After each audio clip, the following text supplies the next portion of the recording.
Hare Krishna, dear devotees. Thank you so much for joining today. So today we'll try to explore and go deep into the Bharat Maharaj pastime.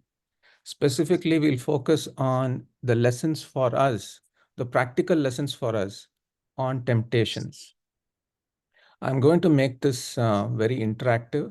And so let's start with the first question that I have. So the first question is, what about this pastime of Bharat Maharaj, if you know this pastime already, strikes you as different from other pastimes from Srimad Bhagavatam? Please unmute and speak.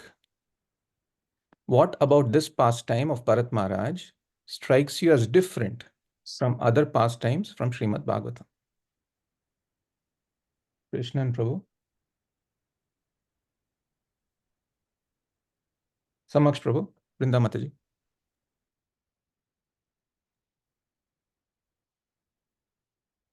I'm not able to hear.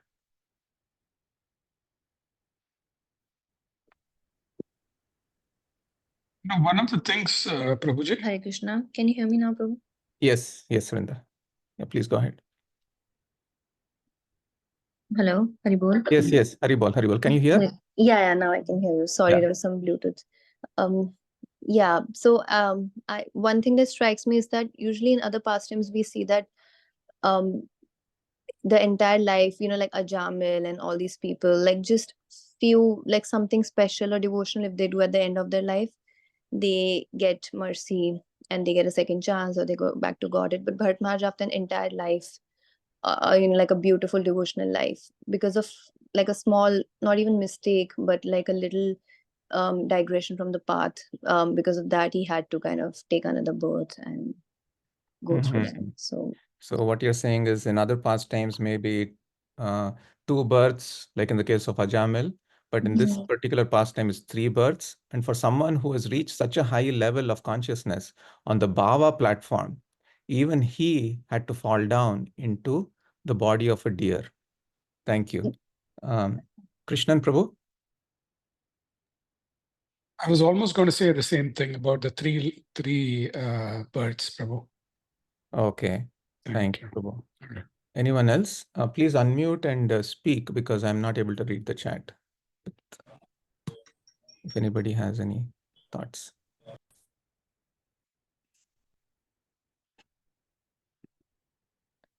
Anyone else? One thing that strikes out for me is that the crux, I guess the not the crux, but the one of the important things in the pastime is that Bharat Maharaj, out of compassion, gets attached to the deer. So one thing that comes to my mind is even a quality like Sattva Guna, like compassion is a sattvic quality, but even when that is misplaced, that is not correctly directed, that can become a cause of our fall down. Yeah, beautiful. So Sattva Guna, or in this particular case, compassion can also come as a temptation and take one from the path of pure devotion. Thank you, Prabhu. Anyone else? Yeah, Prabhu. So I was thinking about like I'm remembering pastime of Mukunda Datta, who was like to whom Mahaprabhu said that you will get my mercy after like 1 millions of lives or some number of Yes. he has. So there is, once you start in Krishna consciousness, there is always hope. And I think we can stick to it and it will give us a lot of enthusiasm. I think that we see in Bharat Maharaj's pastime. Even Wow. yeah. Yes, Prabhu. Very, very deep. Thank you. Thank you, Amshadhar Gopal Prabhu. So Nupur Mataji is saying the chance, opportunity, and hope of repentance. Yeah, Bharat Maharaj had a chance and a hope of repentance when he was in the body of a deer. Thank you, Nupur. And Nitya is saying it displays the proof of reincarnation and karma. Yeah, brilliant. Anyone else?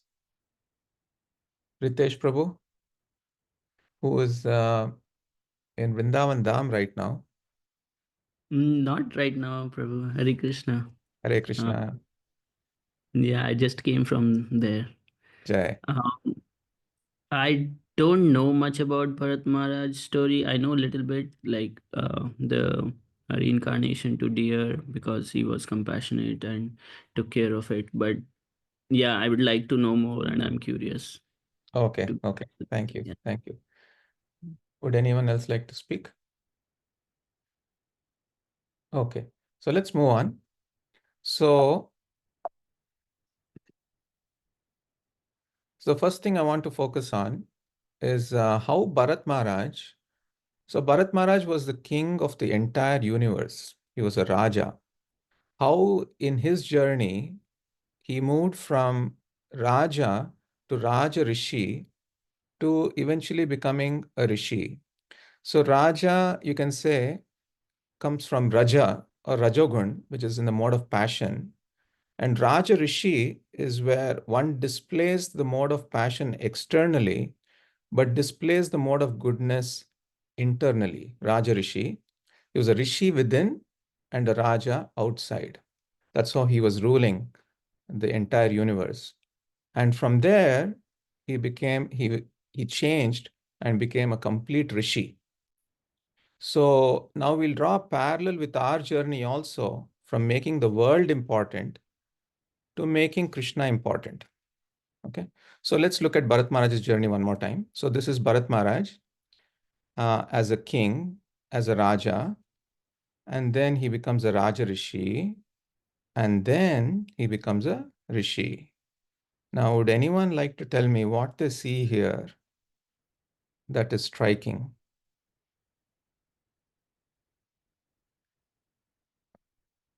I'm going to keep testing all of you, so please bear with me.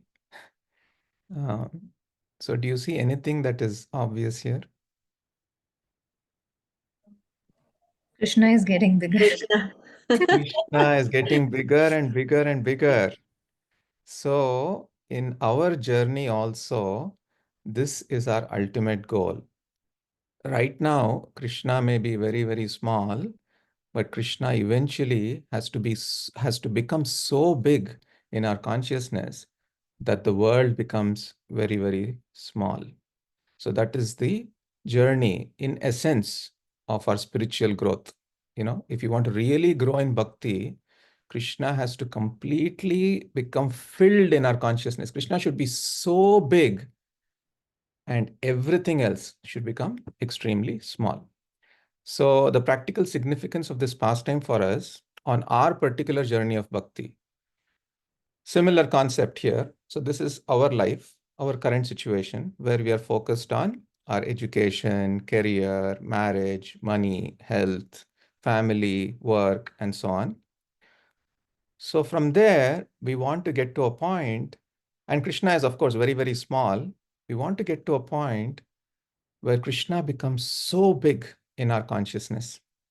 And the world, you see, which is very big right now, it should become really, really small. Now, why do we say this? So this is our current position. So the immediate world, whether we like it or not, is actually very, very important for us. What are the things that are really important for us? Would anyone like to unmute and speak?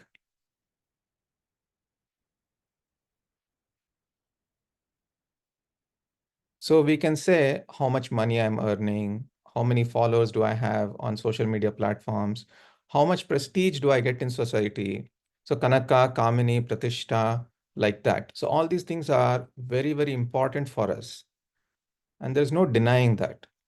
But eventually, our ultimate goal is to get to this point, and this is the level of the acharyas, where in Kevalashtakam we hear this wonderful verse, stanza, Abrahmastamba paryantam sarvam maya mayam jagat satyam satyam punah satyam Harirnameva kevalam. So, again, what is this verse saying? Abrahma Stamba Paryantam, from Brahma all the way up to a small grass. Everything is so insignificant. Sarvam Maya Mayam Jagat. And what is the truth?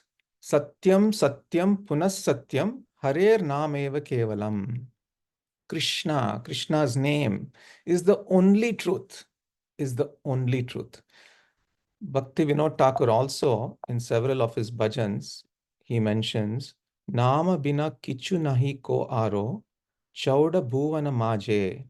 So he says, there is nothing but the name to be had in the 14 worlds. You see, the world is used again and again. So the world becomes very, very small in the highest levels of pure consciousness or pure devotion. The world is not very big, it is actually very small. So you can say, so how does this help? How does making the world, which is very big for us now, if we make it really small, how does it help? Right? So now here, what is wrong with our current position? So this is our world, and we are holding on to it so tightly. So what is wrong? We can just be happy, right? Whenever, yeah. So anybody, any thoughts? What is wrong? We can just, yeah, be happy like this.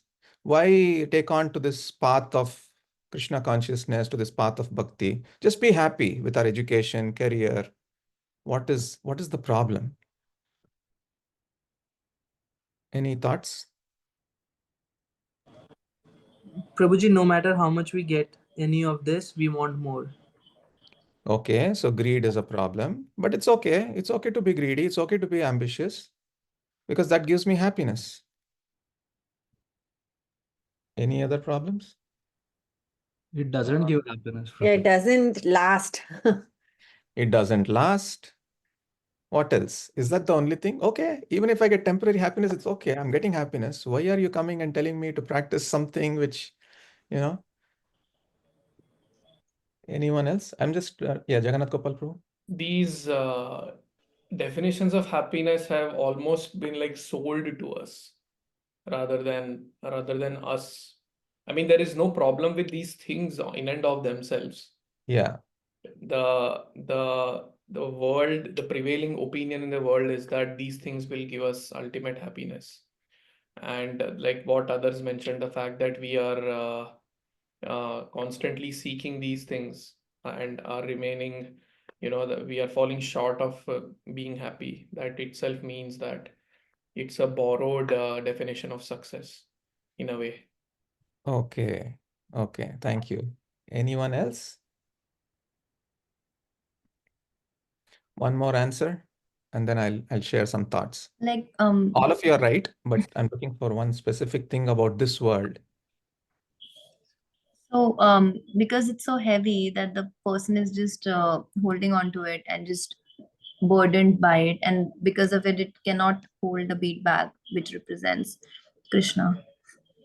Okay, thank you. It's Thank you, coming. Vrindagopi. Thank you. So the answer is this world is filled with dualities. There are ups and downs. So the ups could be like you get a promotion, you get a new job, you get into meta, you get into whatever, like so many ups are there. And when the ups come, we go into seventh heaven, but the downs also come. And when the downs come, we go into depression, we go into extreme sadness when we lose our jobs, when we don't get that promotion, when we don't get that salary hike, and so on. So, this dualities will not make a person peaceful in this world. So, that, dear devotees, is the problem with our current position.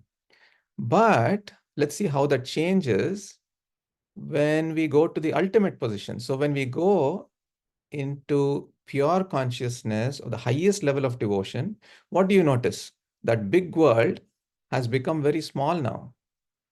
And now Krishna is in the heart and Krishna has filled our consciousness. So now what is the difference? What about those dualities? We are still in this world, let's say, And those dualities are still happening. But what is the difference between the previous example and now? The ups and downs don't bother us so much Why? because we are not, that is not important for us. Yes. So ups and downs have also become small. Because in the previous case, the ups and downs were big, ups and downs were big, so we were going up and down also, and we were not peaceful. And now, because the world has become small, even though there are ups and downs, the fluctuations are still there, but because they're so small, they don't affect us so much. So, what does this lead to? This leads to externally, we become peaceful. And internally, because we are connected to Krishna, we become joyful. And that is where the happiness comes from. So, with this in mind, let's move to the next. So, now that we have convinced ourselves that we must go from making the world big to making Krishna big. And that is the ultimate journey for all of us.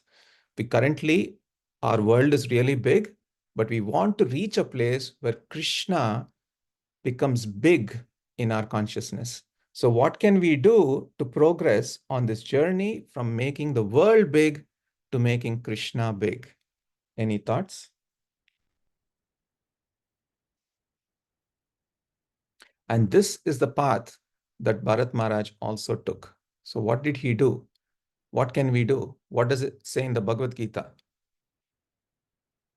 Any thoughts?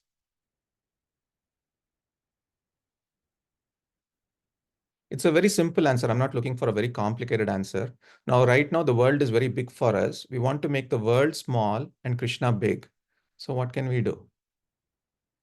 The first thing that comes to my mind is ABCD, Okay. association, Okay. chanting. Association, books, chanting, and diet. Okay. So, what does that mean? Go a little deeper. So, that's externally. Okay. Association, I have to get right association. I have to read the right books on Krishna. I have to chant Krishna's names and I have to follow. I have to have Krishna Prasad, right? Diet. So Yeah. what are all these four things doing? Thinking about filling ourselves with Krishna. Yes, thinking about Krishna. So we're establishing a bond with Krishna. And what are we not supposed to do? What are we not supposed to do? The world is really big for us. So what can we do to make the world small?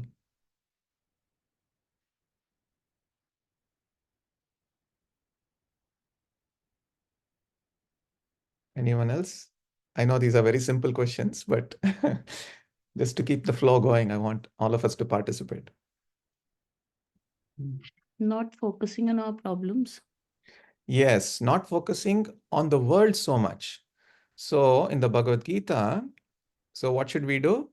It is said in Bhagavad Gita 6:35, Abhyasena tu kaunteya vairagyena cha grihyate. So abhyasa is persistence. So we have to keep persisting and establish bonds. Sorry, there's a typo. Bonds and boundaries would be in the other side.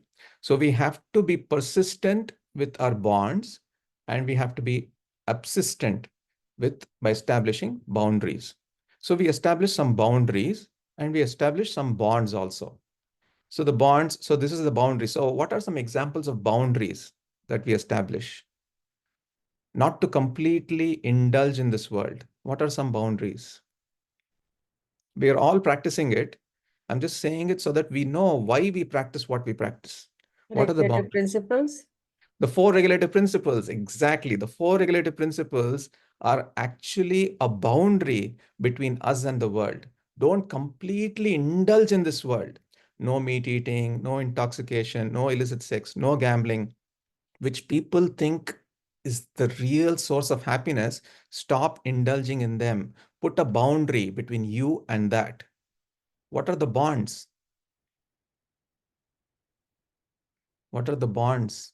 Is that the ABCD that Ritesh wrote? Yes, ABCD. Anything else? There's an important bond that happens in all our lives for practicing devotees. Chanting. Yeah, chanting, but even like a bond, a stronger bond. at the time of initiation, what happened? Connection. No. Connection, Guru. yes. Guru Maharaj, seeking the shelter of Guru Maharaj. Seeking the Parampara. shelter. What do we say? Connecting to parampara. Connecting to parampara, but what do we say? Initiation. Initiation. We take vows. Wow. Those vows are the bonds. Those vows are the bonds, and that will help us become persistent and move closer and closer to Krishna. So Chaitanya Charan Prabhu says, whatever we are exposed to, that becomes bigger and bigger. So what we take in our mind, that becomes bigger and bigger.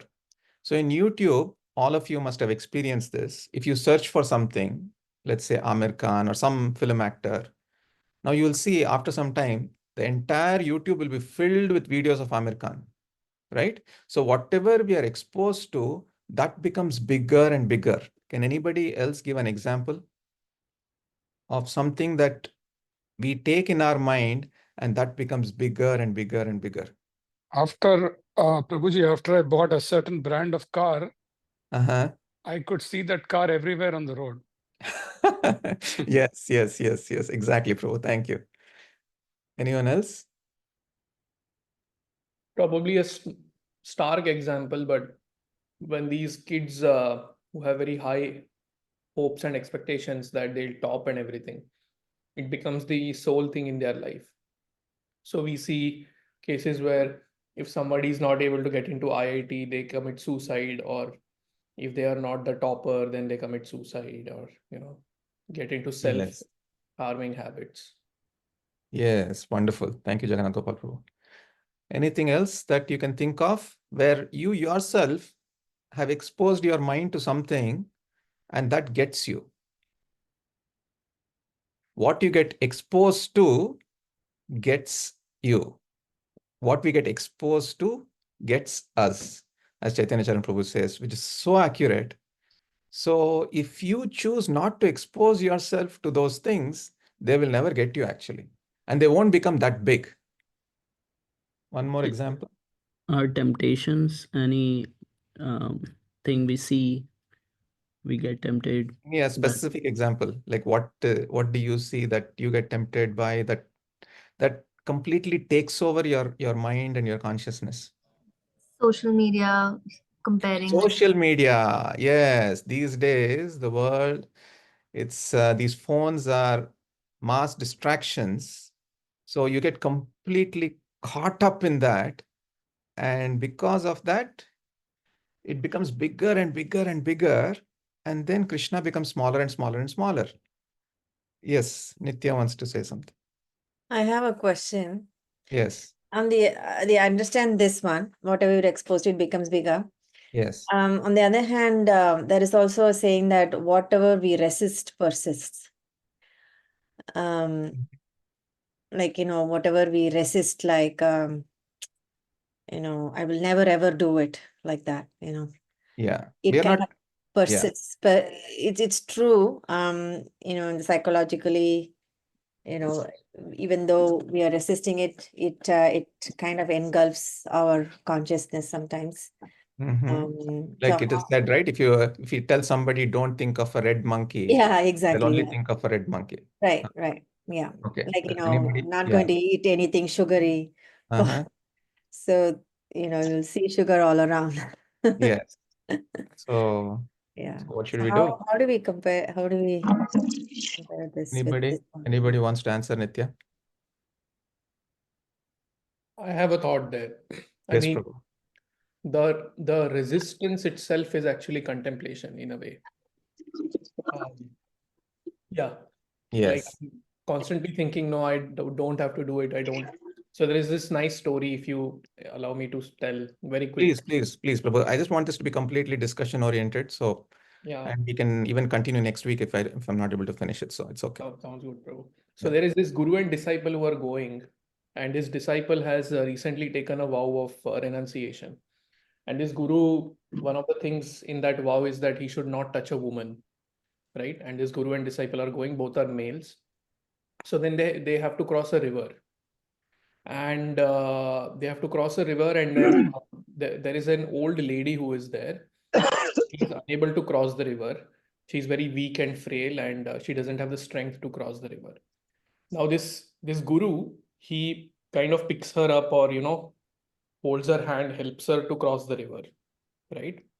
And um, then this after everything is done, this disciple is like shocked, because he just took a vow of renunciation in which the guru said, "Don't touch woman," and then the guru is helping this woman out by touching her. And then he asks this question, Gurudev, you held that lady, right? But we were not supposed to touch women. Then that guru said, I helped her and I left her, but then you don't hold on to it. So Hmm. in the subtext is in your mind.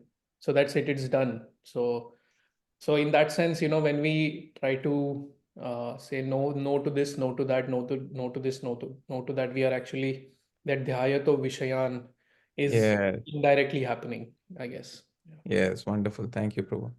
Thank you. So on that note, let's continue. So now, so whatever gets our attention gets us. So if we can just somehow completely think of Krishna all the time, then Krishna will get us.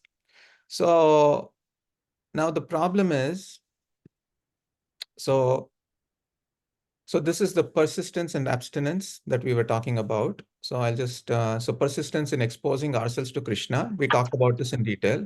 So the bonds are initiation vows, reading about Krishna, chanting his names, and so on.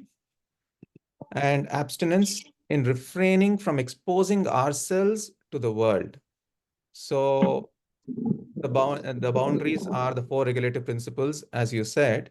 And Srila Rupa Goswami clearly says, one's devotional service is spoiled when he becomes too entangled in the following 6 activities: Atyahara, Prayashascha, Prajalpo, Niyamagraha. So that is the verse from the Nectar of Instruction. Eating more than necessary or collecting more funds than required. So clearly doing this will make us more engrossed in this world, over endeavoring for mundane things that are very difficult to obtain. Talking unnecessary about mundane subject matters, practicing the scriptural rules and regulations only for the sake of following them and not for the sake of spiritual advancement. We'll come back to this point. Associating with worldly minded people who are not interested in Krishna consciousness and being greedy for mundane achievements. Let's move on, unless anybody has any questions or thoughts on this. Okay. So now let's go back to Bharat Maharaj. So Bharat Maharaj, after he realized that he had to make the world small and Krishna big, he went straight to the forest by practicing Abhyasa and Vairagya. And he was absorbed in chanting the Vedic mantras of the Lord, completely filled his consciousness with Krishna, and he was focused on spiritually connecting with Krishna 24/7. The world started becoming smaller and smaller, as we had shown previously, and he reached a very, very high level of consciousness. The stage is called the Bhava stage, which is just one below the Prema. So after Anartha Nivritti, you have Nishta, Ruchi, Asakti, Bhava, and he was right there, just below Prema, due to his rigorous practices. What happened at that point? He was right there, very, very close to Prema. At that point, a temptation came. So similarly, for us also, temptations come, but they come according to the area where we are most vulnerable. So if a temptation comes and you can easily reject it, that is not even a temptation. Can you give an example of a temptation which you can easily reject? Like eating onions for me, it's not even. Eating onions, eating meat. Yeah. It's not even a temptation. It could be a temptation for someone else, but it's not a temptation for you. Anyone else? One temptation that could be a temptation for someone else, but that's not a temptation for you. You can give a funny answer also. Waking up. Lekha Mataji is saying waking up late. So that is, how is that a temptation? So can you easily give it up, Mataji? Is that what you're saying? Ah.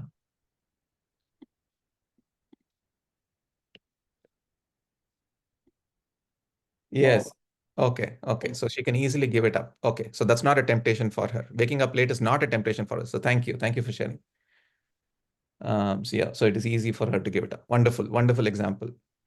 For someone else, that may actually be a temptation, actually. Waking up late could be a temptation. So thank you. Any other example? Vinda Gopi Mataji, someone- social media, Prabhuji. Social media. Yeah. So is there a temptation that you can easily give up? Yes, Prabhuji. It's given up. Oh, nice. So Kamaksh Prabhu has completely given up this temptation of social media. And wow, that's amazing. Thank you, Prabhu, for sharing that. It's huge. But for most of us, social media is a huge temptation. Thank you. And any tips on how you gave up that temptation? You wanted to make Krishna big, and that's why you gave it up? Yes, Prabhuji. So initially, when I was in the temple, I found myself too much on Instagram Reels and Facebook Marketplace, Uh-huh. searching for stuff. So yeah, I just deleted my accounts. So I Okay. have more time for Krishna. Nice. So this is a classic example of doing something so that Krishna becomes more and more big in your life. Thank you. So we'll proceed. So now the only problem is, so let's say we do that, and in the case of Bharat Maharaj also, he went to the stage of bhava, as we discussed. But is this journey irreversible? Once you go, you cross the stage of anartha nivritti, you go to nishta, you go to asakti, you go to bhava. Is this, and that's it? You'll still remain in bhava? Or is this journey reversible? What do you think? You're almost there, almost, you're touching Krishna almost. Is this journey reversible? For those of you who know the pastime will know the answer, but anyway, I want to hear, is this journey reversible? Yes or no? Yes, Like- it is reversible. So what happened in the case of Bharat Maharaj is completely, he took a turn and came back all the way to make the world really, really big again. So this process, unfortunately, is reversible. You could make heaps and bounds of progress, but with one temptation that Maya gives, that temptation could seem very, very small, and that can grow big and big and big and can completely reverse the process. So, yes. So let's move on. So what was that temptation in the case of Bharat Maharaj? So the temptation, as Jagannath Gopal Prabhu mentioned, came in the most unlikely things. I mean, it's a very, very small thing. It came in the form of a deer. So for those of you who don't know this pastime, while Bharat Maharaj was meditating in the forest, there was a tiger that was chasing a pregnant deer. Okay, it's called a doe, a female deer, which was pregnant. So the tiger was chasing the pregnant deer, and the deer was very, very fearful, and it jumped across the river. So while jumping across the river, it gave birth to a small baby deer. And the mother deer crossed the river and it was on the other side, but seeing the baby deer drown in the river, she gave up her life. And now Bharat Maharaj, who was seeing all this, immediately jumped and saved the life of this baby deer. So he became the savior and the protector of this baby deer. Now, who was Bharat Maharaj before he took on this path? He was a Raja, Kshatriya. What is the prime duty of a Kshatriya? So the original nature of Bharat Maharaj is to what? Protect. Protect. And now there was an opportunity, a temptation where he could relive that particular nature that he had. And that's why he chose to protect. Till now, there is nothing wrong in what he did. Okay. But then what started happening is that after protecting, he started maintaining the deer. So much so that he became extremely attached to that deer. So attached that it took him away from his sadhana, completely away from his sadhana. So much so that even when he was dying, all that he could think of was the deer. So, a practical significance of this pastime is that temptations come according to our level of consciousness. Okay, we'll come to Bharat Maharaj first, but let's look at some examples of the types of temptations that can come based on our modes. So, let's start with the lowest mode, tamas, or the mode of ignorance. If somebody is in the mode of ignorance, what is the temptation that can come? And what is the thing that you can reject also? So let's look at one positive and one negative. What is the temptation that can come that you can easily reject in tamas? And what is the temptation that can come that you will easily accept? You'll fall into it. Yes, Samaksh. Being temptation of Someone in the mode of ignorance. a temptation of being lazy. Yes.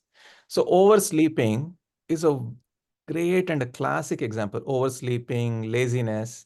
But if you go and tell them you should read a lot of books, that is not even a temptation for them.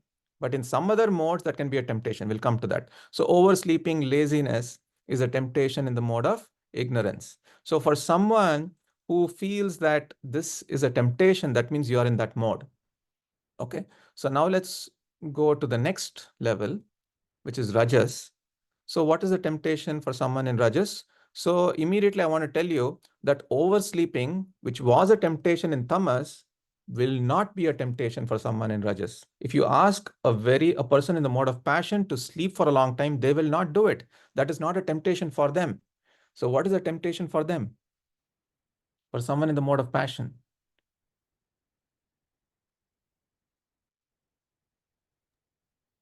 Achieving more. Achieving. Power, acceptance, respect. These are the things. So power is a clear temptation. So oversleeping, which was a temptation in rajas, is not a temptation for someone in tamas. It's not a temptation for someone in rajas. Now let's go to sattva. So now power, which is a temptation in the mode of passion, is not at all a temptation for someone in sattva. So I want to share one quick pastime here. Dashrath Maharaj, when he was extremely happy after winning a war, what he did was he called all the sages and he offered the entire kingdom to them, knowing fully well that they will not accept it. Because he knew that for sages, that is not at all a temptation. So power is not a temptation for someone in the mode of goodness. But what is the temptation for someone in the mode of goodness? Knowledge. Knowledge. Anything else? Mode of goodness, we have to be careful because it is very subtle. So as you keep going higher and higher, it becomes more and more subtle. The temptations become more and more and more subtle. I mean, this is something you always discuss, so I want to say it out, but Yes, Prabhu, please. pride. Pride, yes. And Lekha Mataji is saying liberation. Yes, liberation can also be a temptation. Pride of learning is a classic example of a temptation so the desire here is to become a scholar. I want to become such a big scholar that I can defeat everyone, so that the pride in learning is a temptation in Sattvagun. So now, whichever mode that we are in, the temptation will come around that mode. Now, in the case of Bharat Maharaj, he had almost reached the stage of Suddha Sattva, the highest, pure goodness, right? Now, what was the temptation for him?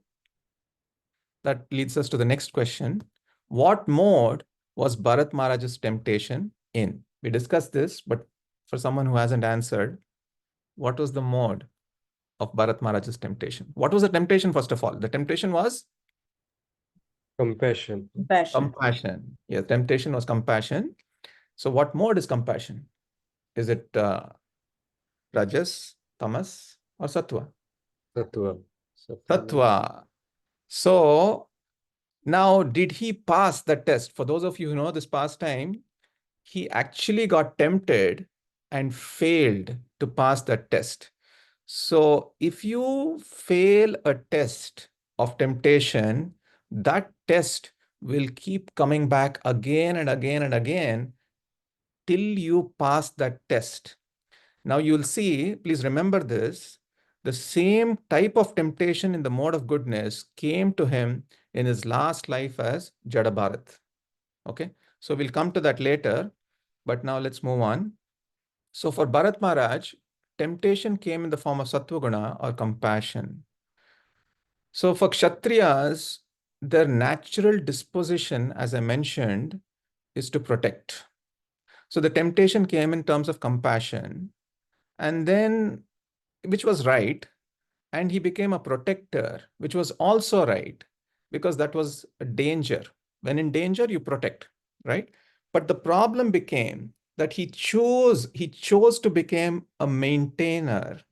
And because he chose to become a maintainer, so once you choose to become a maintainer, that means you always have to maintain. And that became a problem. See, the same role as maintainer as a Kshatriya is desirable and essential, but maintainer in the role of sannyas or as a rishi is undesirable and lethal. It's so interesting. So maintainer also, it is a quality to maintain. It is good in one ashram, but not good in the other ashram. Okay. So the next question is, so now that we know that Bharat Maharaj was tempted in the mode of goodness, so how did he slide down from goodness to passion to ignorance? Any thoughts? Okay, let's just go from goodness to passion. So he was in the mode of goodness. He was taking care. He was showing compassion. Now, how did that move into passion? How can that move into passion? Of course, it started affecting his sadhana and things like that. But then what happened? How did it go from goodness to passion? Any thoughts?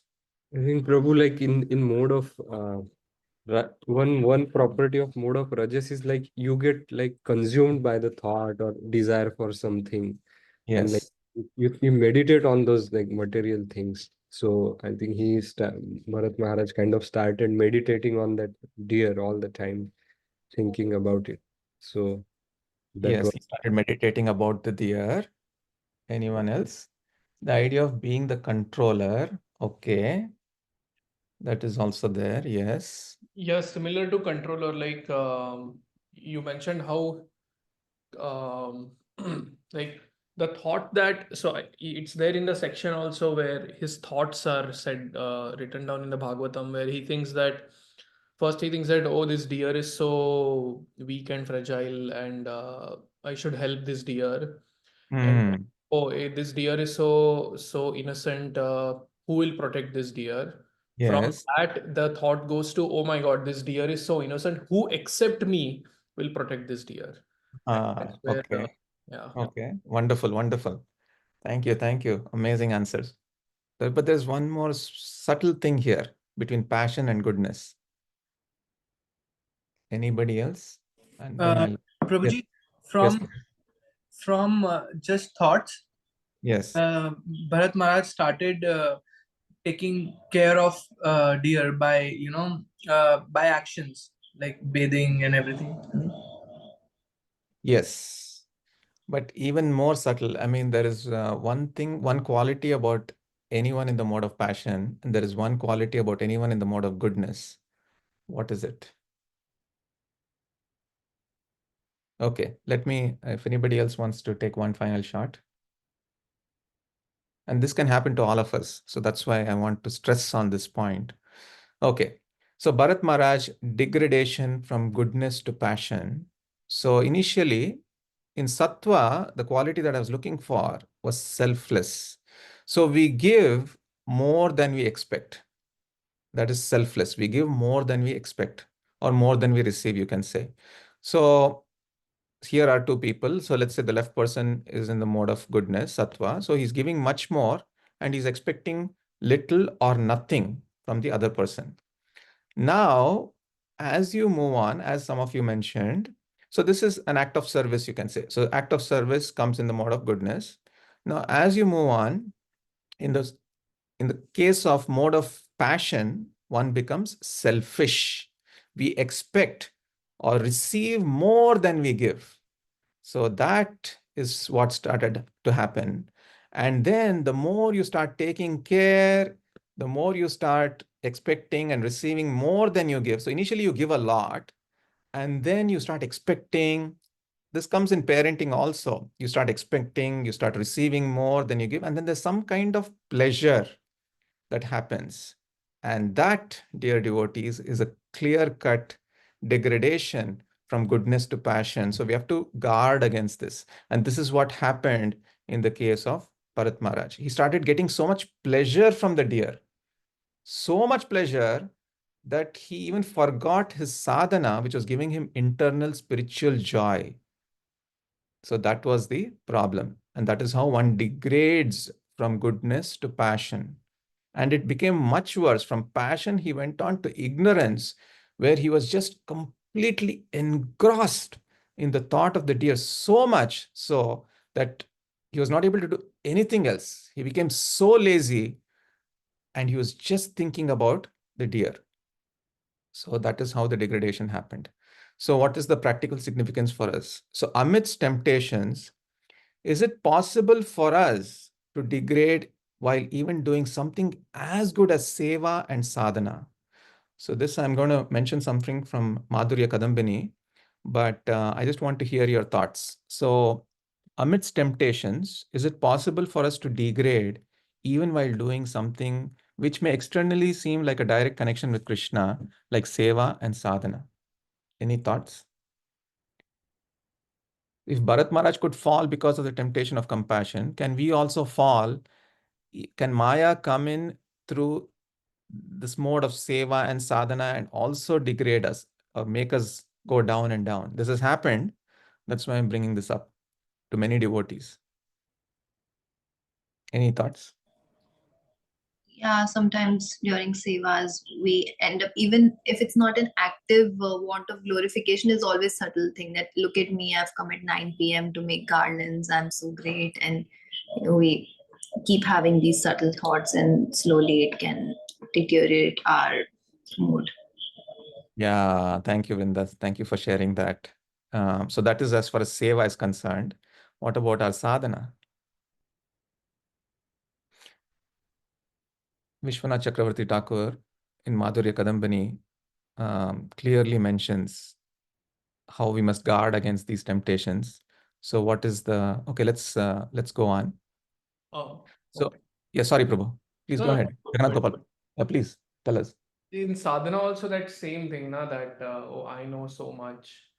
I am the sole authority on understanding my guru. Nobody else understands my guru better than me. You know, Yes. that kind of a thing. So Yes. So thank you, Prabhu. Wonderful example. And also Lekha Mataji is mentioning, we think that much better human beings than, we tend to look down upon others who might not be practicing. Yes, very true, very true. So now let's look at this. So this is a devotee. So sadhana is our direct connection to Krishna, and seva is our connection to Krishna, which is indirect because we have to use the things of this world to serve Krishna, right? So direct is sadhana, seva is indirect connection with Krishna.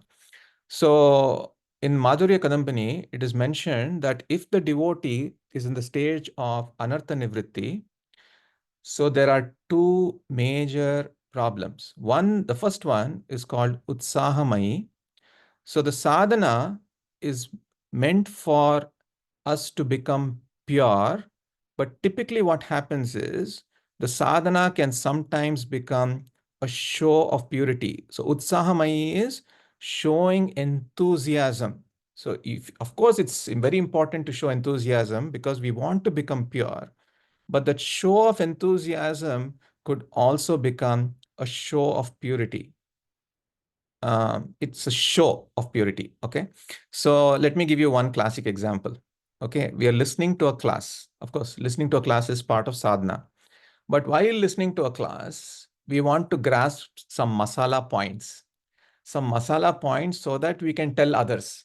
So we are showing enthusiasm that we're listening to a class, we are capturing these masala points, and then we are sharing it with others to show how advanced we are.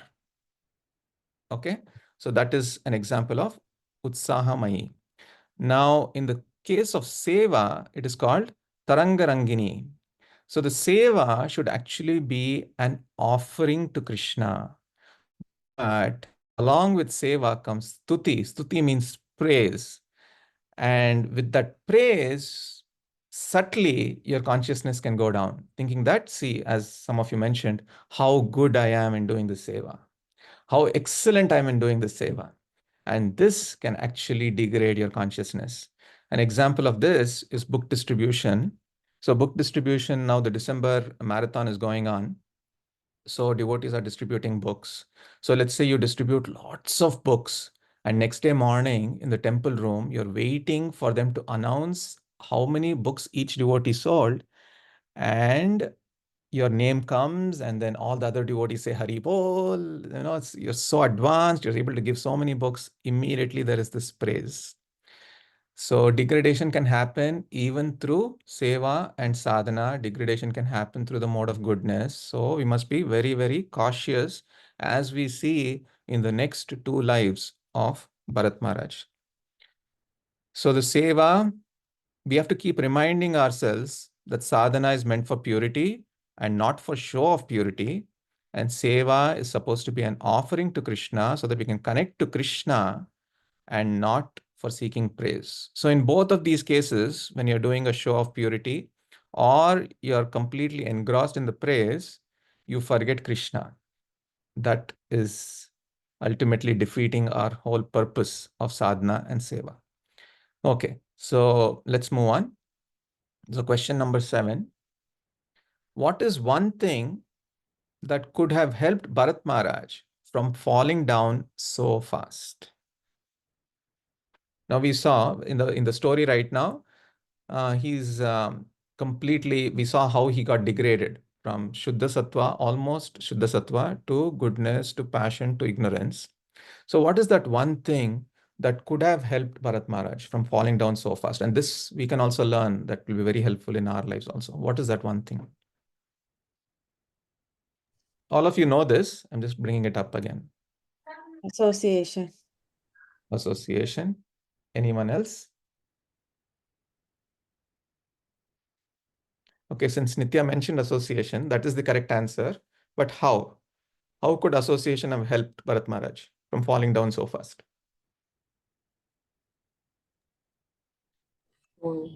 Pointing the right red flags. Pointing the red flags. Okay. There's some more answers. Nobody will talk in the. Guidance. Nobody will talk in the fear of Utsaha. Okay, thank you. That's a joke. Guidance. Sorry, guidance? They could guide them that they're focusing more on the deer and not focusing on their chanting or something. Yes. They can tell them that, hey, what you're doing is wrong. You're doing a show of purity, or you're just completely engrossed in the praise and so on, right? So thank you. Thank you, Nandini Mataji. So So now, I Bharat have, Maharaj I have a lacked. question here, Prabhu, Yeah, if you Yes, don't. Prabhu. I have a question. Okay, go ahead. Yes. So I agree that we say association is what would have helped him not fall down, and even Prabhupada writes in that purport. I agree Yes. with all that, but Mm, then we have to see the social context also from where he's coming, right? He's in Satya Yuga. The Yuga Dharma of Satya Yuga is meditation, mm. right? Kritya Dhyayato Vishnum. Yes. So the Yuga Dharma is meditation, and in Kali Yuga, the Yuga Dharma is Sankirtan, right? Sankirtan is congregational chanting. So association comes right there in the term Sankirtan itself, right? Yes. So we know in Kali Yuga that definitely it's an essential lesson we need to draw. But I'm just thinking from his own perspective that time, it was not the norm to seek association. The norm was to, of course, take guidance, but at one point give up everything and go and meditate on Vishnu in the forest. That was the norm. That was the highest, I guess, expression of one's devotion to Krishna. So in one sense, yeah, I I mean I don't want to No, think it's a that it's a very good question, Prabhu, and I also want to know the answer. If anybody has any thoughts, Krishnan Prabhu, Kameshwar Prabhu, Vamshidhar Gopal Prabhu, please suggest. So in Satya Yuga, in the given the context, he just wanted to go alone and meditate in the forest. it's a So valid way, I guess, for yeah, him was. yeah, it's a valid way. So we are saying that even Prabhupada says in the purport that association is the right. If he had association, he wouldn't have fallen down so fast. So what is the answer? Vamshidhar Gopal. This is just from some, I mean, what I thought about it, just sharing some Yes, thoughts. please. Like in the previous times, even in Satya Yuga, like the rishis used to uh, I mean, go to other rishis in a surrendered mood and take guidance from them. And we see like Lord Ram, when he was passing through forest, they used to do their sadhana in groups, like lot of rishis together. Durvasha Rishi and all his disciples, like they were with their guru all the time, and rishis in Naimisharanya also. So there was also like concept of uh, some association or their group which will encourage each other, even for these Rishi Munis who are performing austerities in very severe way in Satya Yuga. Yes. Right. I just want to give one more example here. There was one more rishi who also had a fall down because of lack of association in Satya Yuga. Who was that? From the Bhagavatam. Vishwamitra. No. So Saubhari was it? Yes, Saubhari Muni you can give. He was definitely alone in the waters. It's a pastime that most of you know. Fall down. Very famous pastime of a Maharaj, of a king. Similar to Bharat Maharaj. He also went to the forest. Oh, this one, Gajendra Indradyumna. Indradyumna Maharaj, yes, Indradyumna Maharaj also, and even there, Srila Prabhupada mentions, because he went alone, because he did not have any association, he fell down. So it is very important, as Vamshidhar Gopal Prabhu also mentioned, that even in those days, just to protect themselves, they would still go as a group of rishis together and they would worship together and so on. So that is one answer. Anyone else? And Nitya also had a question. I don't know if it is similar or something else. No, it's not relevant now. Thank you. Okay. Okay. So now how is association? So he lacked good association. So what happens is, why is association important? Why is good association important? So if there is no association, what happens is we start using our mind as our filter for judging everything around us, right? We start judging, we start misunderstanding, misinterpreting. So many things can happen between us and the world, and we use the mind. But if you have good association with whom you can completely open up and share, they will actually help you see your mind. they'll help you see your mind. They will help you and tell you that in your mind, you are misinterpreting this. You are seeking pleasure. You are showing, you're making a show of purity and so on. So that is why having a friend, a mentor, a guide with whom you can reveal your mind is extremely important. And Bharat Maharaj did not have anyone at that time. So this is a practical lesson for us. So next, question number 8. So what happened to Bharat Maharaj after he left the world?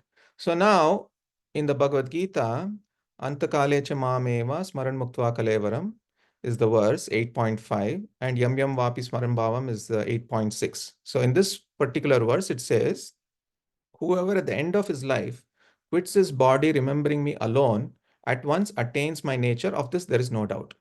And whoever at the end of his life quits his body remembering, actually, whatever you remember, sorry, I've copied the same thing here, so it's a mistake. Whatever you remember at the end of your life, you will get that particular body, right? So that is what these verses are saying, which happened because he was thinking of the deer, he got the body of a deer. Now, but there is another verse in the Bhagavad Gita, Neha Vikramanasosti Pradyavayana Vidyate Swalpam Apyasya Dharmasya Trayate Mahato Bhayat. So this is 2.40. Now this verse says, in this endeavor, there is no loss or diminution, and a little advancement on this path can protect one from the most dangerous type of fear. Now in the purport, Srila Prabhupada says, and our acharyas also say, that the most dangerous type of fear is degrading into the body of an animal, right? So even though it was true for 8.5 and 8.6, but what about 240? He had made lots of endeavor on this path, right? He had made lots of endeavor and he was almost there, but then he still got the body of a deer. How would we answer this? Any thoughts? Does this mean that 2.40 is wrong?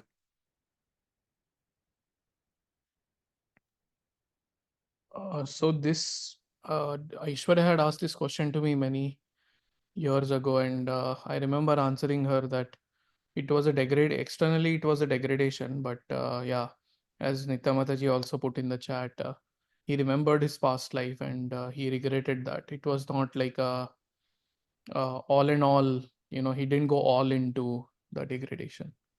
Yeah, brilliant, Prabhu. Thank you. Vamshidhar Gopal Prabhu, you want to say something in addition? Jagannath Gopal Prabhu is right, but I just want to hear if there's any other point you want to add. Yes, yes, Prabhu. Like I think I was just wanted to just add to what Jagannath Gopal Prabhu said, that he was in consciousness of yogi. I mean, the body was of deer, but he was Yeah. the consciousness of an elevated yogi. So that's the Yes. So that is the correct phrase. So even though he was degraded externally to the body of a deer, his consciousness was that of a yogi, and he was given an option to continue where he left off. So typically, as an animal, you cannot continue, or you won't even know where you left off and so on. But in this particular case, he was given the body where he could actually remember where he was, and then he could continue on that path. And now, when he took this second life as a deer, he became extremely cautious, extremely careful. So, what was he doing? Even though the other deer would go to places where there's very good grass to eat, he would just eat whatever grass was available around sages, and he would just listen to the katha that was going on, the kirtan that was going on, and so on, and completely engrossed himself in increasing his consciousness about Krishna, increasing his connection with Krishna. So that is his second life. I think Ritesh Prabhu has a question. Yes. Yeah, I have a question. Is this the third life of Bharat Maharaj or the second life? Because The there is second life, Prabhu. The first life was Bharat Maharaj as a king, and then when he died, this is the second life. The third life will and come later as is Jad Bharat. Jada. Jad Bharat is the third life. Okay. So Yeah, this is the this is the second life. And in the second life, he was very, very conscious, and he was very, very careful also not to again make the same mistake. Okay. okay. So now there's another thing from the Bhagavad Gita about one who makes little spiritual growth and one who makes lot of spiritual growth. This is in the 6th chapter of the Bhagavad Gita. So does anybody know if one makes lot of spiritual growth, what happens to them in terms of their next life? And one who makes little spiritual growth, what happens to them in their next life? Okay, let's discuss both, and then we'll come to the specific example of what happened to Bharat Maharaj. So in both cases, and let's say they make a lot of spiritual progress and then they fall down for whatever reason, or someone makes little spiritual progress and falls down for whatever reasons, they're given the opportunity to continue that in their next life. So what is mentioned in the Bhagavad Gita for these two? So just Yes. go ahead, Vamshidhar Prabhu, go ahead. Yes, Prabhu, like these two verses, Yeah, please recite the verse also, Prabhuji, please. It'll be nice. I'm not able to remember verse. Okay, that's okay. You can tell what the... That's the first verse, right? And Yes. then one verse comes after that.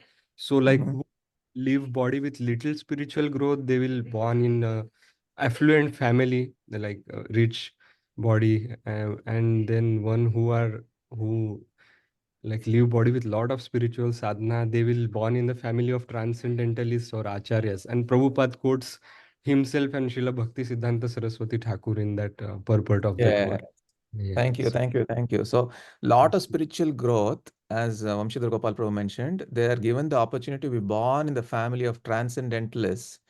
But let's go back to little spiritual growth, because there is something more there. Jagannath Gopal Prabhu or anyone else? And I think Nitya wanted to speak something.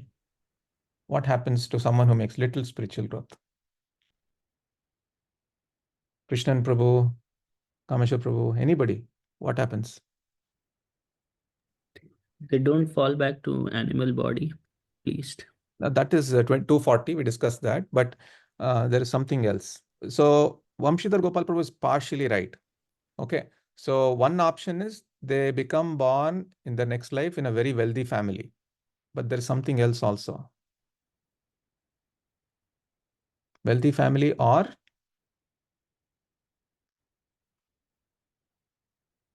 anybody? So Okay. righteous, like transcendentalists. The transcendentalist is for lot of spiritual growth. No, Shuchinam, right? Shuchinam Shrimatam. Yeah, Suchinam Shrimatam Gehe. So what happens if you read that verse carefully? So first, after they die, they go to heaven, where whatever material desires are there, that will get fulfilled first. So if you have made little spiritual growth, you fall down, you go to the heaven first, and then when you come back in a wealthy family or in a Brahmana family. Suchinam Shrimatam Gehe. Suchinam means pure or a Brahmana family. Shrimatam is a very wealthy family. Now, my question to you all, dear devotees, is what is the benefit of these two births, of wealthy family or Brahmana family? Huh? So, Prabhuji, recalling the Maslow's triangle of need, so the basic needs are fulfilled, like shelter, food, and other things. So now we can focus on spirituality. Okay, great, Prabhu. So what you're saying is, if you're born in a wealthy family, then all your basic needs are taken care of. So you can focus on spiritual life. Okay. What about a Brahmana family or a wise family? Wealthy or wise, you can say. Then what happens?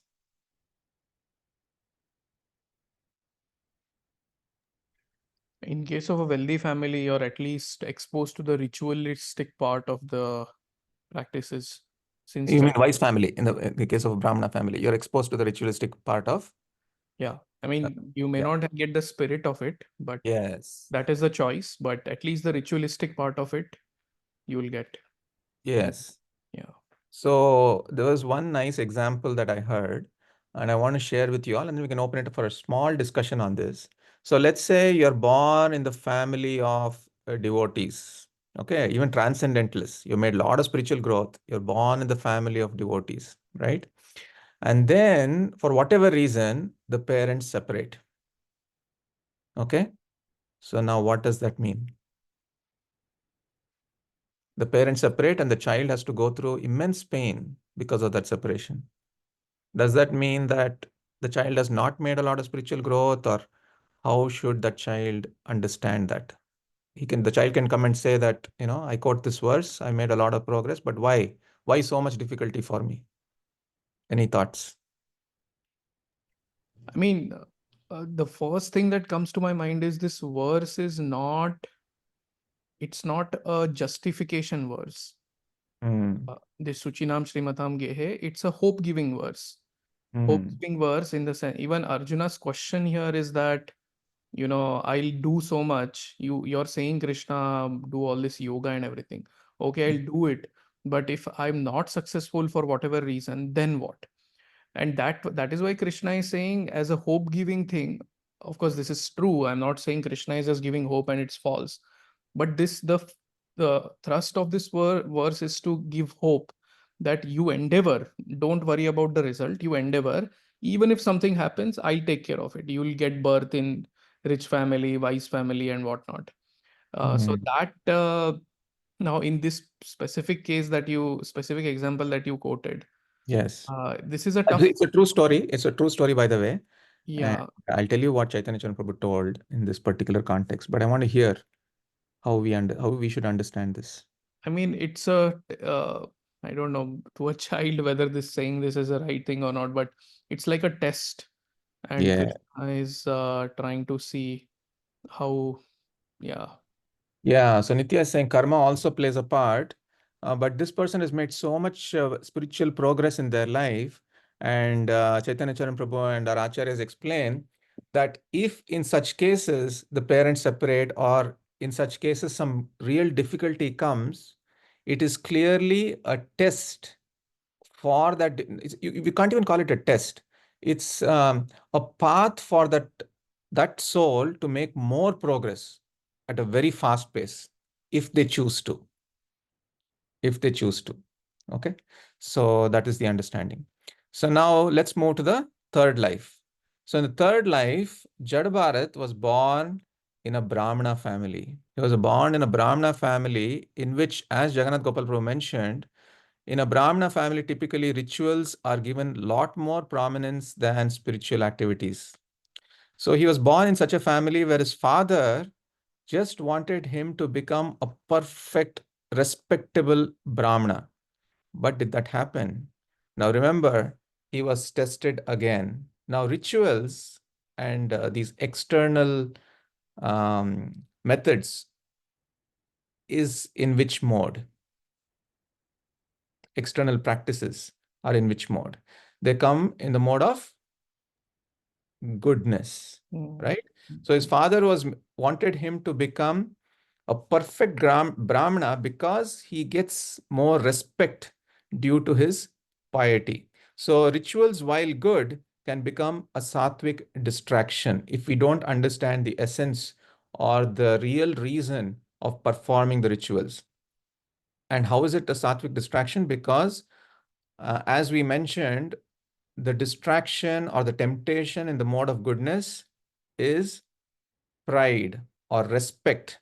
So the respect for piety immediately comes. And these rituals are not necessarily to go closer to Krishna. But in the case of Jada Bharath, he knew that he did not want to get into this at all. He did not want to fall into this trap one more time at all, because he did not want to prolong his journey anymore. He just wanted to go back to Krishna immediately. So, whatever his father told him, he would do exactly the opposite. If his father told him to take shower, he would go and put sand and make himself dirty. Whatever was told to him that would make him a respectable or a perfect Brahmana, he would do exactly the opposite. So he appeared like a rebel. So whatever was the method by which he would get respect in society, he would do exactly the opposite. Why? Why was he being a rebel?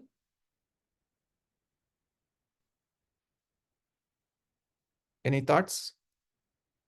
Why was he being a rebel? His father was telling something. Why didn't he just do it?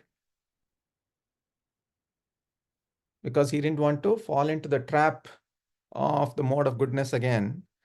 And then his father passed away, and his brother said that you are useless, you're not even a Brahmana, and they completely abandoned him. So, but was he dejected, disappointed? No. He was focused on the goal and was being very careful not to fall into the trap of the mode of goodness. And the story continues. So here's an important lesson, and this is probably going to be the last lesson for us, dear devotees. So please pay attention to this. And this is a very, very important practical lesson for us. So Jad Bharath, so bad karma. So how did he take it, right? So usually when bad karma comes our way, we become very fearful to face it. So for example, if you were to meet a sudden accident, it comes out of nowhere because of our bad karma. Or if you're diagnosed with an incurable disease or cancer or something like that, so then it is bad karma hitting you all of a sudden, right? But Jad Bharat, he had no fear of any incoming bad karma. He had only one fear of doing more bad karma in this life. Okay.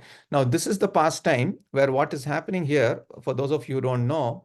So here is Jad Bharat, and this is Maharaj, or the king of that province. His name is Maharaj Rahuguna. Okay. So he gets the opportunity to carry the palanquin of the king with others. So while he's doing that, while he's doing this service, he sees a bunch of ants right in front of him. So to avoid the ants, he drops the palanquin because he didn't want to step on the ants. So first of all, let's go back now. So that is the context. So most people fear this. How many of us fear bad karma hitting on us? Any? Nobody? Like new karma or existing? No, bad karma hitting you is something from the past. How many of us fear, like as I gave the examples, like accident, sudden accident, or diagnosed with cancer or After something like come, right? That's what I meant. huh? After it had come. Yeah. So bad karma is hitting you. So the fear of that hitting us is Jagannath Gopal Prabhu. No, I'm just saying, I do fear. Yeah, you asked about Yes. all All fear. of us, like fear of losing your job, for example, that could be a bad karma hitting you, or fear of losing your money, fear of everything being taken away from you. All of us have some fear there. So most people fear this. But in this particular case, he had no fear of receiving punishment from the king, because what he thought was, if I get punished from the king, if he beats me up, even if he kills me, it's going to be because of my bad karma. I don't have any fear for this. But he had fear of something else. And what was that? That fear of doing bad karma, because doing bad karma would prolong his journey to go to Krishna. So most people actually don't fear this, but he feared this. Can you give an example of doing bad karma that we don't fear? Anybody? We don't even think about it so much.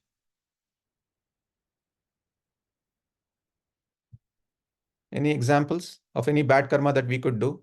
Offenses. Yes. Hurting others.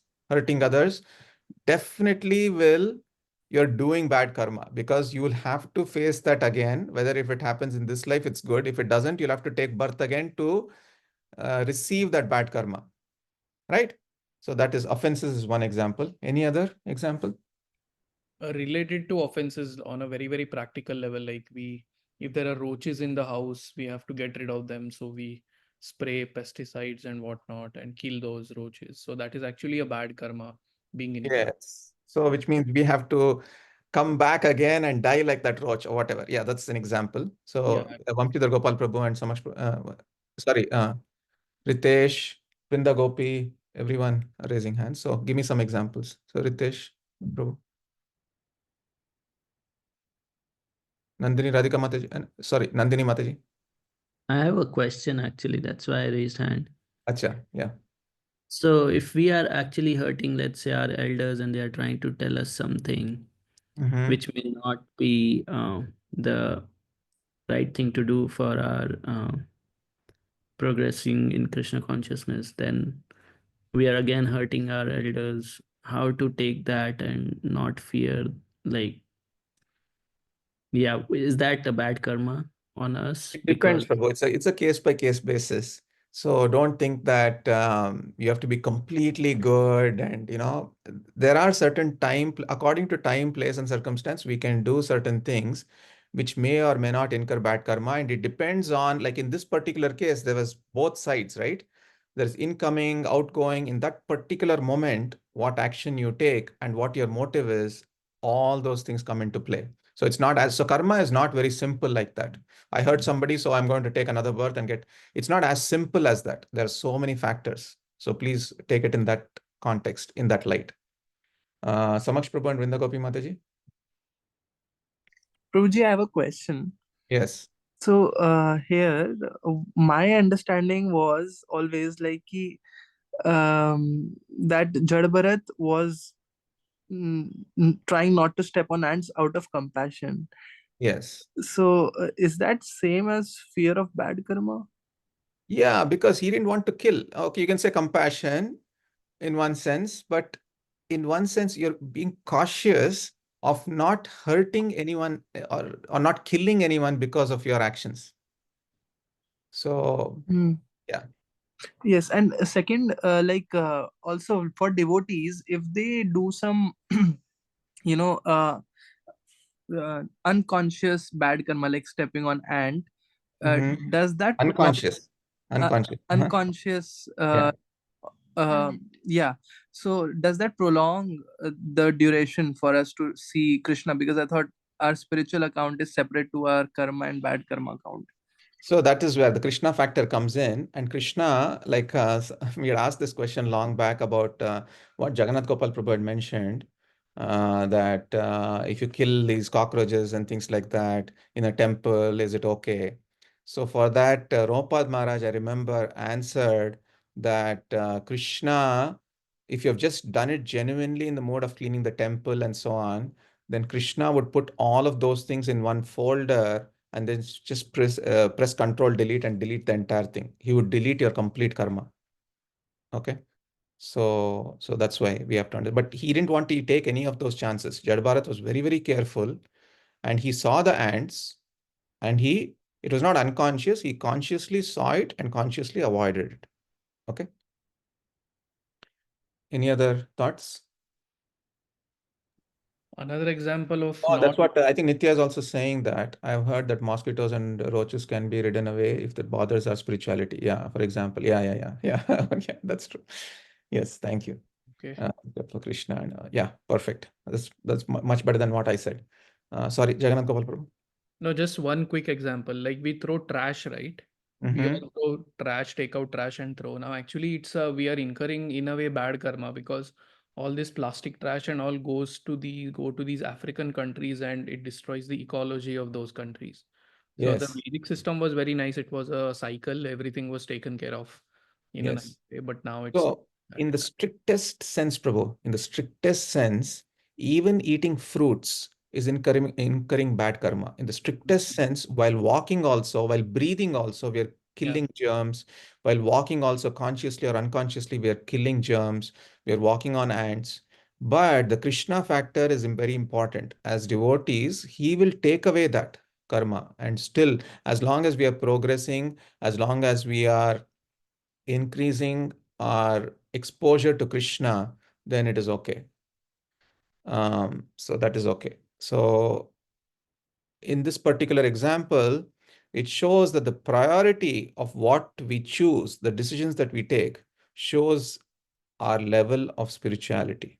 So the priority of Jad Bharat showed his level of spirituality. So the last thing, the last slide. Hope I have some time. Okay. Sorry, I'm over by 11 minutes, but I'm going to end very quickly. So then what happens is the story continues where the king falls down and then Jad Bharat starts speaking. he starts speaking such high wisdom that Maharaj Rahuguna is completely amazed by what Jad Bharat is speaking. And he realized the spiritual potency of Jad Bharat, and he realized that it is exemplary. How did he realize that? Because he demonstrated his highest level, his level of spiritual potency. And how? Can anybody take a guess? How is one's spiritual potency demonstrated? All of you know this. A very elevated soul, how do they don't do it as a demonstration, but it automatically happens. Humility. Yes, but there is one more. Haridas Thakur also mentions this. Cutting the illusion by the sword of words and gyan. Yes, cutting the illusion by the sword of Gyan. And through that, what happens?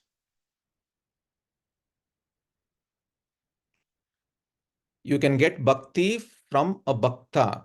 So if you're able to inspire spirituality or plant the seed of devotion in someone, that shows your spiritual potency. And then just in that one conversation, in the few words that Jad Bharat spoke, immediately the king had this seed of devotion planted, and he was already started feeling love for God.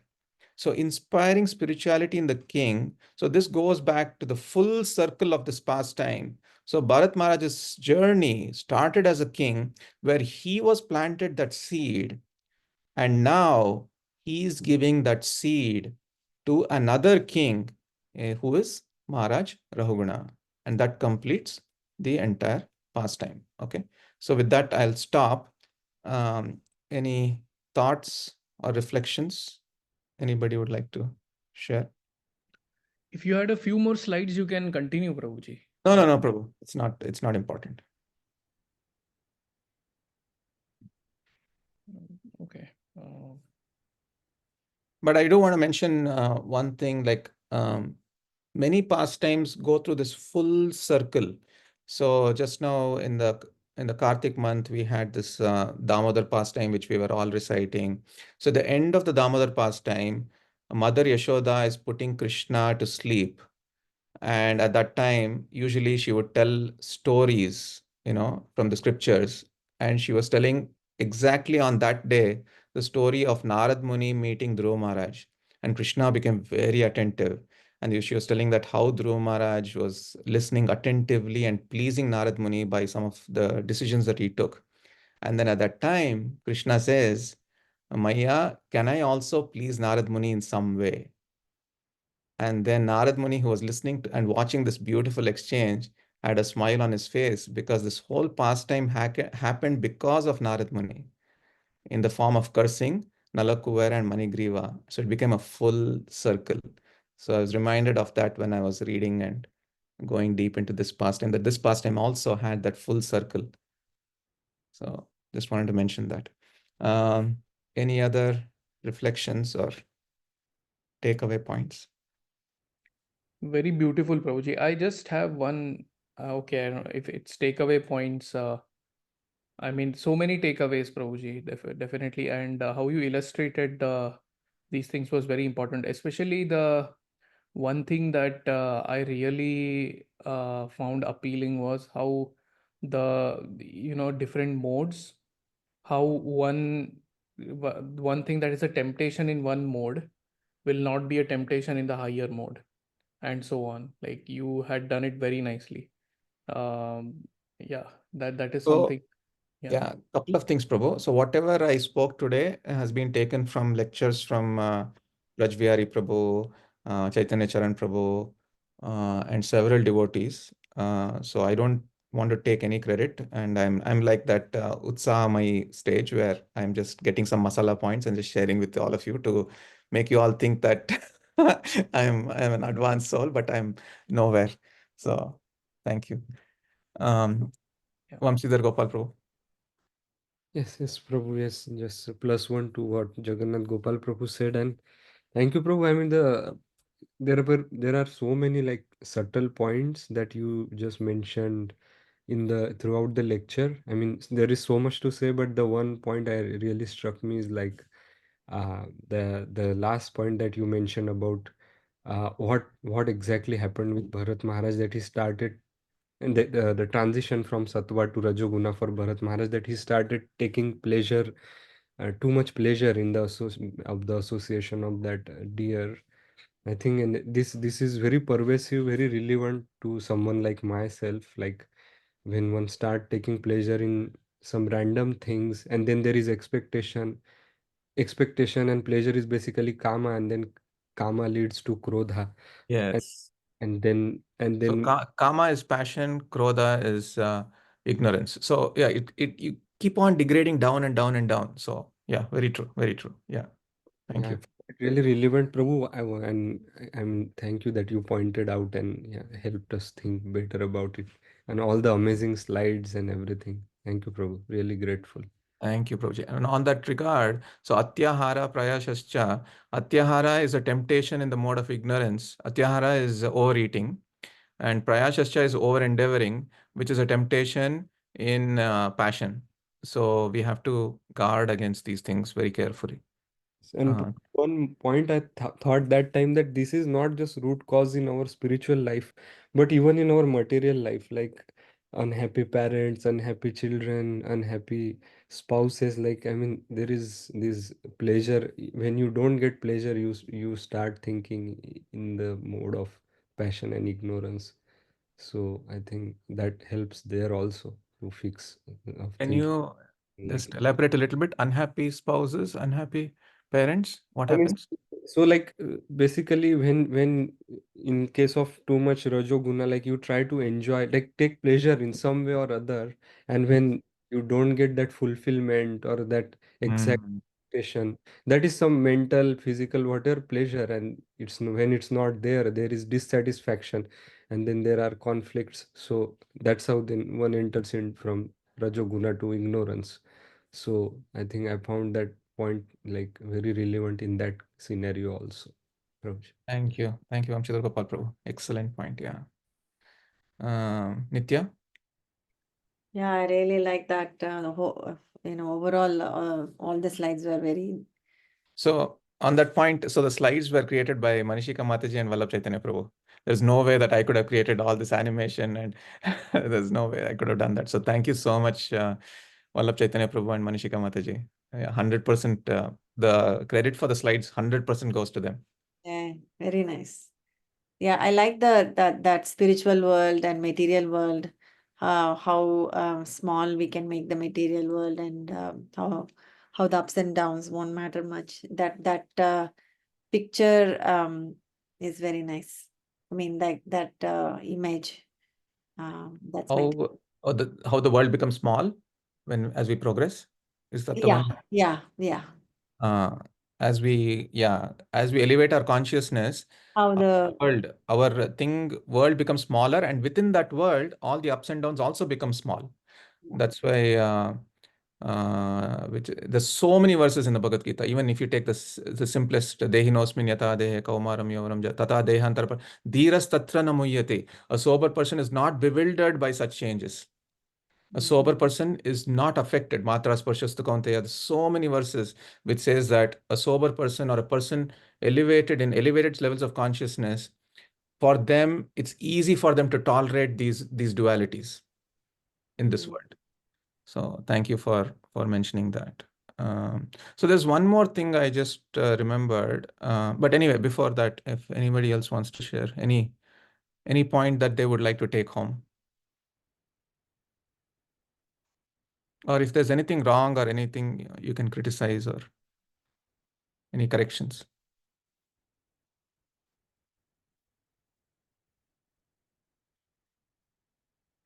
Okay, so the point I wanted to mention was again going back to the Utsahamai stage of Anartha Nivritti, where we actually start becoming very enthusiastic in our bhakti.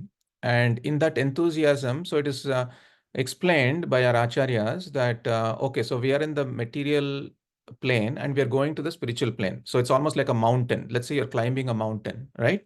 So you're climbing a mountain, you've reached halfway up the mountain, and then you start getting amazed by the enthusiasm that you have, that you are starting to tell everyone else, see, this place is amazing. This is amazing. This journey is amazing. You should also do it. You should also do it. You keep telling everyone else. And in that enthusiasm, what happens is you forget to climb up the mountain. And then in that enthusiasm, you start circling around the mountain at wherever level you are. You keep circling around, and you keep telling everyone else, yes, you should do it. You should do it. You should do it.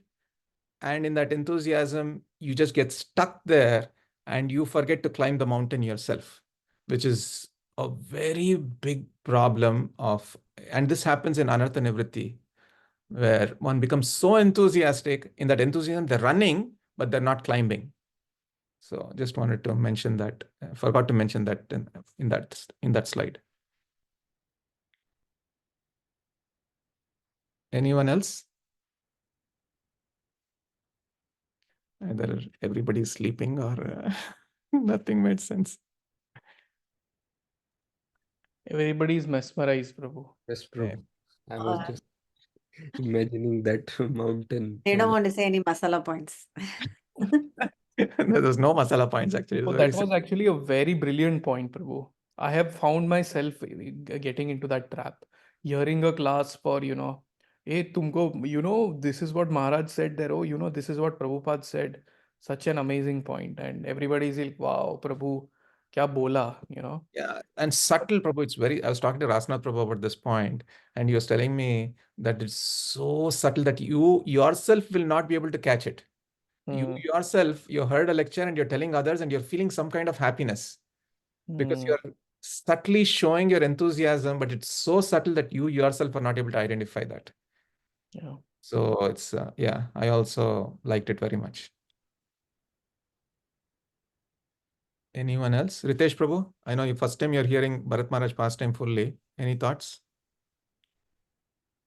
It was good. I have heard the story, but like completely, I got the gist of that again today. Thank you. Thank you. Yeah, I loved it. The way you started with all the learnings that we can get, and all the temptations, traps, and in different modes, like Jagannath Gopal Prabhu mentioned. Yeah, it was like a whole circle you took us. Thank you. Thank you, Prabhu. Okay, if no one, Prabhuji, yes, Prabhu. so on Utsamai, so it's a very difficult thing because I've also heard that we need to share what we heard with other people because that's Mananam. And then Yes. what's the thin line which differentiates Mananam and Utsamai? So that is the key, Prabhuji. The key is humility. Trinadapi sunichena taroreva saishnan amanena manadena kirtanena sadahari. That's why Bhakti Siddhanta Saraswati Thakur mentioned that this garland of humility you must always put around your neck. If you are genuinely humble and you share, then it goes across in the right way. If you're proud and you share, it'll just be utsamai actually. So that is the key. When we are sharing some things, we must look back and look inside and really reflect.